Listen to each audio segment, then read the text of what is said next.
बिस्मिल्लाहिर्रहमानिर्रहीम। अस्सलाम वालेकुम नाज़रीन, उम्मीद और दुआ करता हूँ कि आप लोग जहाँ जहाँ पर होंगे खैर आफियत से होंगे। नाज़रीन, आपको याद होगा चंद दिन पहले गुजरात से एक खबर आई थी कि पाकिस्तान तहरीक इंसाफ के एक एमएनए इम्तियाज़ साहब, मंडी बहाउद्दीन से एमएनए, शरीफ आदमी, एजाज चौधरी भी एमएनए रहे, उनके भाई भी, उसके बाद इम्तियाज़ चौधरी वहाँ से एमएनए हैं।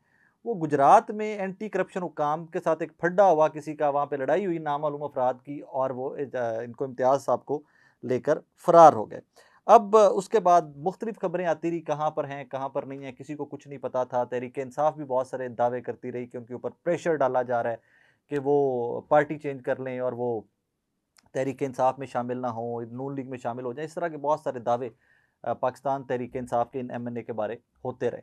अब लेटेस्ट अपडेट क्या है, बिफोर इट कि मैं लेटेस्ट अपडेट, उनको दोबारा से गिरफ्तार कर लिया गया है। तो गिरफ्तारी की कहानी मैं आपको सुनाने से पहले कि कहाँ से और कैसे गिरफ्तार किया गया है, आज सुबह की एक कार्रवाई, मतलब कोई 15-20 घंटे पहले की एक कार्रवाई है, मैं वो आपके सामने रख दूं, फिर मैं आता हूं इम्तियाज़ साहब की दोबारा से गिरफ्तारी की जानिब। इमरान रियाज खान साहब ने इम्तियाज़ चौधरी के ख़ानदानी ज़राए का पैगाम ट्वीट किया था कोई 18-20 घंटे पहले। आपको इत्तला और कुछ हकायक बताने हैं कि हाजी इम्तियाज़ चौधरी एमएनए की तबीयत भी ठीक नहीं, और जो कुछ इत्तलात फैमिली को मिल रही हैं वो नहायत अफसोसनाक हैं। हाजी इम्तियाज़ को वफादारी तब्दील करने पर मजबूर किया जा रहा है। हर तरह के तशद्दुद की भी खबरें मिल रही हैं। दुआ करें कि अल्लाह ताला हाजी इम्तियाज़ की मुश्किलात आसान फरमाए और जल्द रिहाई मिले। ये इमरान रियाज खान साहब ने 20 घंटे पहले ट्वीट किया था। उनकी फैमिली ने ये पैगाम था जो आप तक और मुझ तक पहुँचाने के लिए, आवाम तक पहुँचाने के लिए इमरान रियाज खान साहब को अप्रोच किया था। अब आ जाइए लेटेस्ट अपडेट पे। एंटी करप्शन हुकाम की हिरासत से फरार होने वाले पीटीआई रुकन असम्बली इम्तियाज़ चौधरी को दोबारा गिरफ्तार कर लिया गया। एंटी करप्शन हुकाम के मुताबिक इम्तियाज़ चौधरी को मुल्तान एयरपोर्ट से गिरफ्तार किया गया, जहां से वो कतर फरार होने की कोशिश कर रहे थे। एंटी करप्शन हुकाम ने बताया कि इम्तियाज़ चौधरी का नाम स्टॉप लिस्ट में था और एंटी करप्शन ने इम्तियाज़ चौधरी को किक बैक्स लेने के इल्ज़ाम में मुकदमा दर्ज कर रखा है और उसमें गिरफ्तार किया गया। इसी खबर के साथ बीच में एक खबर और लगी हुई है इम्तियाज़ चौधरी के मुतालिक, और वो ये खबर है, नामालूम अफराद का एंटी करप्शन टीम पर हमला, पीटीआई एमएनए इम्तियाज़ चौधरी को लेकर फरार।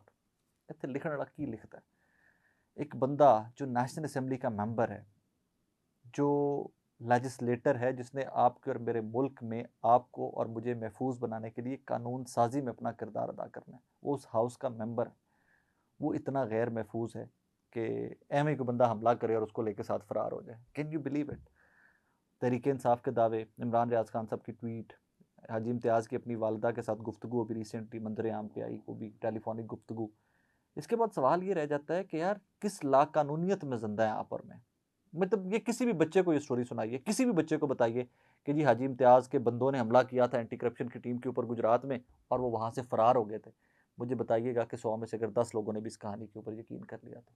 ये सिर्फ 100 में से 10 लोग दिखा दीजिएगा, मैं दावे से कह रहा हूँ कि आप ये मेरा ब्लॉग जाके बताइएगा, लोगों को दिखाइएगा कि भाईजान ए देखो, ए राय साकिब की चबला मार रहे हैं कि जी इम्तियाज़ चौधरी फरार हो गए थे और वो कतर भागते हुए एयरपोर्ट से पकड़े गए। लोग कहेंगे झूठ बोल रहे। Everybody knows everything now.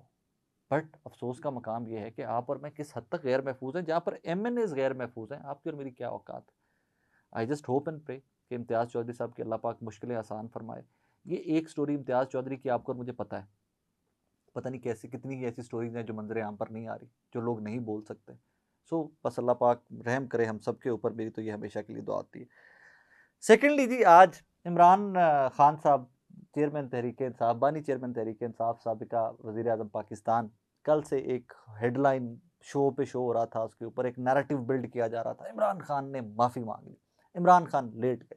एक तरफ मीडिया ये नैरेटिव बना रहा था, दूसरी तरफ हुकूमत जो है अभी की पीएमएलएन और ये तमाम जो रहनुमा इनके, वो ये नैरेटिव बनाने की कोशिश कर रहे थे कि देखें जी लेट गया लेकिन माफ़ी नहीं होगी, 9 मई में जुर्म है, ये गलती नहीं है, जुर्म की सज़ा होती है। मरीम नवाज साहबा ने भी ट्वीट किया, उसके ऊपर इमरान खान साहब का रद्द अमल आ गया है। और रद्द अमल में जो पंच लाइन है ना, जो सिर्फ सबसे कीमती गुफ्तगू है, वैसे तो पूरी गुफ्तगू बहुत कीमती है, लेकिन इस गुफ्तगू का जो क्रक्स है ना, वो ज़रा सुनिएगा। 2 जुमले हैं सिर्फ, जेल से पेशगोई कर रहा हूँ, हुकूमत के पास सिर्फ 2 महीने का वक्त है। हालात वाकई में इस नेज पे हैं कि बहुत बहुत ही क्रूशल सर्कमस्टांसेस हैं। गवर्नमेंट चल नहीं रही, इन्वेस्टमेंट आ नहीं रही, महंगाई बढ़ रही है, पैसा है नहीं मुल्क चलाने के लिए, सूबे बैठे चीख रहे होते हैं कि हमारा हक में दो। अब यहाँ पर आप इमेजिन कीजिए कि जब मुल्क का साबिका वज़ीर आज़म के जिसके पीछे अवाम की एक बड़ी तादाद, एक 70-80% अवाम जिस मुल्क के जो पॉपुलेशन जिस मुल्क की एक साबिका वज़ीर आज़म के पीछे खड़ी हो और वो इस तरह की पेशगोइयाँ कर रहा हो कि जनाब वाला आपके पास 2 महीने का टाइम है। तो और फिर वो तो जेल में बैठे हुए एक और चीज़ कहते हैं, वो कहते हैं मेरे पास बहुत वक़्त है भाई, मेरे पास बहुत वक़्त है, इनके पास वक़्त नहीं है। और फिर वो 2 महीने की डेडलाइन दे देते हैं कि जनाब 2 महीने के विच-विच कड़ाका निकल जाएगा। इतना एक चीज़।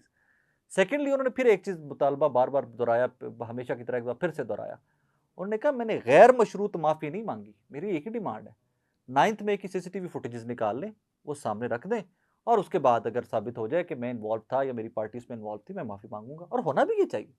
पहले दिन का क्लैरिटी है, कोई भी ज़ी शऊर ये नहीं कहेगा कि कोई गलत है तो उसको कहे जी नहीं ये वो गलत है, उसने कर लिया तो ठीक है। ऐसे नहीं होता। अगर कहीं पर किसी की गलती कोताही है, तो वो बिल्कुल उसके ऊपर एक्ट भी होना चाहिए, उसके ऊपर एक्शन भी होना चाहिए, उसके ऊपर सज़ा भी होनी चाहिए, लेकिन साबित तो करो। अगर आपके पास शवाहिद थे जिन लोगों को पकड़ा गया, अदालतें क्यों नहीं मान रही वो? छोटी अदालत से बड़ी अदालत तक ज़मानतें दे देते हैं।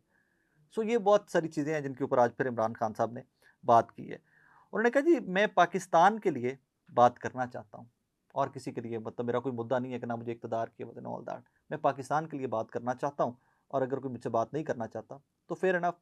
इसमें एक और इम्पॉर्टेंट चीज़, आज एक और कार्ड खेला इमरान खान साहब ने। उन्होंने कहा कि अलकादिर ट्रस्ट केस के अंदर अपने गवाह पेश करूँगा, अभी शनाख्त नहीं बता सकता, अगर शनाख्त बता दी तो डाला पहुँच जाएगा और मेरा गवाह जो है वो गिरफ्तार हो जाएगा या गायब कर दिया जाएगा। Excuse me. अब यहाँ पर एक चीज़ समझिएगा, हमारे एक दोस्त हैं, भाइयों जैसे हैं, सिकंदर फ़याज़ बटेरा साहब, मैं अक्सर उनका ज़िक्र भी करता हूँ। पढ़ने लिखने का शौक़ रखते हैं, किताबें-शिताबें पढ़ते रहते हैं। सिकंदर साहब और मैं काफ़ी महीने पहले जब इमरान खान साहब गिरफ्तार थे तो एक दिन बैठे हुए डिस्कशन हो रही थी, तो तब हम तमाम काफ़ी लोग मुत्तफ़िक थे और मैं भी इस व्यू का हूँ कि अब इमरान खान साहब का मकसद इक़्तिदार नहीं रह गया हुआ। सिर्फ़ इक़्तिदार अगर उनका मकसद होता ना, तो 8 फरवरी के इलेक्शन के बाद जितनी भी धांधली हुई, जो कुछ भी हुआ, उसके बाद इक़्तिदार पाकिस्तान तहरीक-ए-इंसाफ के सामने यूँ प्लेट में रखा हुआ था। पीपल्स पार्टी ने खुद ऑफ़र किया कि हमारे साथ गवर्नमेंट बना लो। इमरान खान साहब गवर्नमेंट बना लेते, बाहर भी आ गए होते, किसी बाद में हल्के से किसी एमएनए को रिज़ाइन करवा के खुद इलेक्शन लड़ के वज़ीर-ए-आज़म भी बन चुके होते। हर चीज़ तय हो गई होती। लगता ये है कि इमरान खान साहब का टारगेट वज़ारत-ए-उज़्मा या इक़्तिदार है ही नहीं अब। उनका टारगेट कुछ इस किस्म का है कि मैं वो जो स्टेटस को तोड़ने में इस हद तक चला जाऊँ कि मुझे तारीख़ में याद रखा जाए। और माज़ी के पाकिस्तान के जितने बड़े लीडर्स थे, कायद-ए-आज़म साहब तो ख़ैर वो तो और कहानी, फादर ऑफ़ द नेशन, उनके साथ तो कंपैरिज़न किसी का भी नहीं बनता। आप माज़ी के तमाम लीडरान को निकाल लीजिए, उनकी फ़ाइट देख लीजिए, इमरान खान साहब की फ़ाइट देख लीजिए, आपको अंदाज़ा हो जाएगा कि इमरान खान आज किस स्टैचर को एन्जॉय कर रहा है। वो किस कद पे खड़े हुए हैं, किस हद तक अवाम उनसे मोहब्बत करते हैं और किस हद तक अवाम में मकबूल हैं इमरान खान साहब। सो उसके ऊपर ये रोज़ प्रोपोगेट किया जाता है जी, माफ़ी माँग ली, लेट गए, ये कर दिया, वो कर दिया। ठीक है, हर बंदे का अपना-अपना एंगल है। मेरी एक ही इसके ऊपर बात होती है, मैं हमेशा से एक ही चीज़ कहता हूँ कि आप पूरा मीडिया यूज़ कर लीजिए, सोशल मीडिया के आप सारे टाइगर इस्तेमाल कर लीजिए अपने, जहाँ-जहाँ किसी सियासी जमात के पास हैं। क्योंकि अब सहाफ़ी नहीं रह गए हुए, अब तो सोशल मीडिया के अपने जो कारकुनान, जो डिक्लेयर्ड कारकुनान हैं, ओहदेदारान हैं, वो ज कर रहे हैं, व्लॉग्स करते हैं, ट्वीट्स करते हैं एंड एवरीथिंग। कर लीजिए आप वो सारा कुछ। उससे साबित या आपने ये करना है कि जो आपका नैरेटिव है, जो आपकी पार्टी नैरेटिव लेके चल रही है, उसकी कोई पज़िराई है अवाम में। तो मुझे नहीं लगता कि अगर उस निज़ाम के अंदर पेनिट्रेशन के बाद उस नैरेटिव की कोई पज़िराई होती, तो इमरान खान साहब के बहुत सारे लोग साथ छोड़ रहे होते। बहुत सारे उनके पार्टी के लोग आज भी जान छुड़ा रहे होते, उनके कारकुन बदज़न हो गए होते। एक बंदा मुझे बताएँ कि जो पहले खच काट-छाँट हुई प्रेस कॉन्फ्रेंसेस 9th मई के राइट आफ्टर बात, उसके बाद से लेकर अभी तक मुझे कोई एक बंदा बताएँ इमरान खान साहब का जो साथ छोड़ के गया हो तहरीक-ए-इंसाफ का। क्या ये तमाम सियासतदान, ये तमाम अवाम, ये तमाम लोग पागल हैं कि जो इमरान खान के साथ डट के खड़े हुए हैं, मुश्किल टाइम भी फेस कर रहे हैं, प्रॉब्लम्स भी, चैलेंजेस भी फेस करते हैं, लेकिन डट के खड़े हुए हैं। सो नहीं दाल गल रही। Eventually you will have to speak to Imran Khan साहब। आपको बैठना पड़ेगा, आपको उनसे बात करना पड़ेगी, वरना आपके मामलात आगे नहीं चल सकते उसमें आगे। और ये चीज़ इमरान खान को पता है। इसी चीज़ को वो अपनी ताकत समझते हैं और इसी चीज़ के ऊपर वो सियासत कर रहे हैं अपनी, कि मेरे साथ अवामी ताकत है।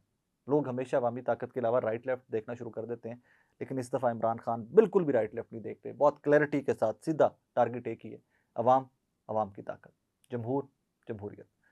So that is the reason Imran Khan साहब के नैरेटिव में, उनकी गुफ्तगू में, उनकी डिमांड्स में इतनी क्लैरिटी है। वरना वही बात मैं जो बार-बार कर रहा हूँ ना, कि जो एग्ज़िट कंट्रोल लिस्ट में नाम डालने वाली बात उन्होंने की है ना, कुछ सोच समझ के, कुछ इन्फॉर्मेशन बेस्ड या कुछ एनालिसिस उनका जो भी है वो बड़ा बहुत हद तक it makes sense. So in the end अभी तक तो इमरान खान साहब ने कोई माफ़ी शाफ़ी नहीं मांगी, आगे अगर मांग ले तो फिर हमें भी ज़रूर बताइएगा। अपना बहुत सारा ख्याल रखिएगा। अल्लाह हाफिज़।